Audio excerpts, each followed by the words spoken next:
Hi friends, welcome to my channel Anitha Vijay Tamil vibes. எல்லோரும் எப்படி இருக்கீங்க? ஆக்சுவலாக இது வந்து ஒரு டிஐஎம்எல் விளாக் தாங்க. இன்றைக்கி ஃபுல்லும் என்னுடைய ரொட்டீன் ஒர்க் என்னவாக இருந்துச்சு, அதுக்கப்புறம் இன்றைக்கி நாங்கள் எங்கெங்கெல்லாம் போனோம் அப்படிங்கிறது தான் இந்த வீடியோவில் உங்களோட நான் ஷேர் பண்ண போகிறேன். ஆக்சுவலாக இன்றைக்கி காலையில் வந்து ஒரு சூப்பரான ஒரு கப் காஃபியோடு என்னுடைய டே ஸ்டார்ட் ஆச்சுங்க.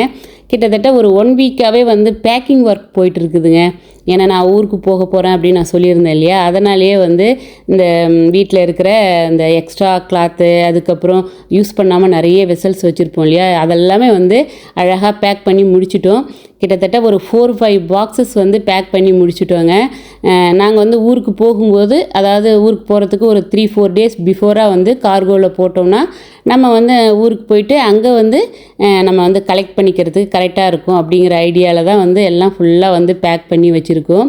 நாங்கள் வந்து இன்றைக்கி பிரேக்ஃபாஸ்ட்டு எடுத்துக்கல, ஏன்னா பேக் பண்ணி முடிக்கிறதுக்கே கிட்டத்தட்ட ஒரு 12 o'clock மாதிரி ஆகிடுச்சிங்க. ஸோ டைரெக்டாக வந்து பிரஞ்ச் எடுத்துக்கிட்டோம். பிரஞ்சுக்கு வந்து அவங்க சப்பாத்தி கேட்டிருந்தாங்க. ஸோ சப்பாத்தியும் இந்த காராமணி பயிரில் கிரேவியும் பண்ணியிருந்தேன்.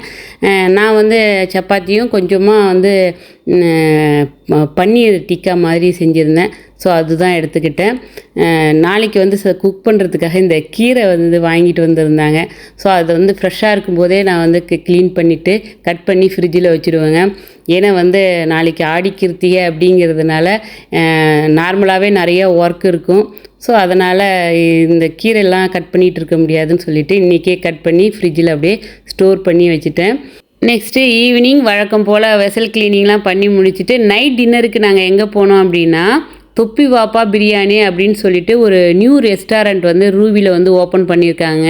இந்த ரெஸ்டாரண்ட் ஓப்பன் பண்ணி கொஞ்ச நாள் தான் ஆகுது. ஸோ இங்கே போயிட்டு எப்படி டிஷ்ஷெல்லாம் எப்படி இருக்குது அப்படின்னு டேஸ்ட் பண்ணலான்னு அப்படின்னு நாங்கள் கிளம்பி போனோம். இங்கே வந்து பார்த்திங்கன்னா இந்த பிரியாணியில் வந்து கோம்போ ஆஃபர்லாம் நிறைய போட்டிருக்காங்க. அதுக்கப்புறம் எந்த டிஷ் எடுத்தாலும் 1.5, 1.7, 2.2 அப்படிங்கிற ரீசனபுளான ரேட்டில் தான் இருந்தது. நாங்கள் வந்து என்ன ஆர்டர் பண்ணோம் அப்படின்னா, எப்போதுமே நான் வந்து ரெஸ்டாரண்ட்டுக்கு போயிட்டேன்னு வச்சிங்களேன், இந்த சிக்கன் ஐட்டம் தான் வந்து எனக்கு ரொம்ப பிடிக்கும். ஸோ சிக்கன் லாலிபாப், அதுக்கப்புறம் என் ஹஸ்பண்டுக்கு மட்டும் ஒரே ஒரு சிக்கன் பிரியாணி வந்து ஆர்டர் பண்ணியிருந்தாங்க. சிக்கன் பிரியாணி கூட ஆனியன் ரைத்தா, பிரிஞ்சால் கிரேவி, ஒரே ஒரு எக்கு, கொஞ்சமாக ஸ்வீட் கூட வந்து சிக்கன் பிரியாணி சர்வ் பண்ணாங்க. நானுமே கொஞ்சம் டேஸ்ட் பண்ணேன், ரொம்ப நல்லா இருந்தது. அதுக்கப்புறம் ஸ்பைஸியாக சில்லி சிக்கன் ட்ரை வந்து ஆர்டர் பண்ணியிருந்தோம். ட்ராகன் சிக்கனும் ஆர்டர் பண்ணியிருந்தாங்க.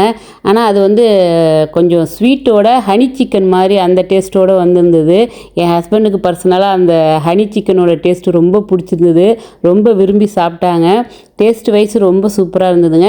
ஃபைனலாக வந்து சிக்கன் 65ம் ஆர்டர் பண்ணோம். அதுவும் வந்து டேஸ்ட் வைஸ் ரொம்ப நல்லா இருந்தது. குறிப்பாக வந்து சிக்கன்லாம் ஃப்ரெஷ்ஷாக இருந்ததுங்க. ஸோ நாங்கள் வந்து ஆர்டர் பண்ண அந்த 4 ஸ்டார்டருமே டேஸ்ட் வைஸ் வந்து அடிச்சிக்க முடியாது, அந்தளவுக்கு ரொம்ப டேஸ்ட்டாக இருந்தது.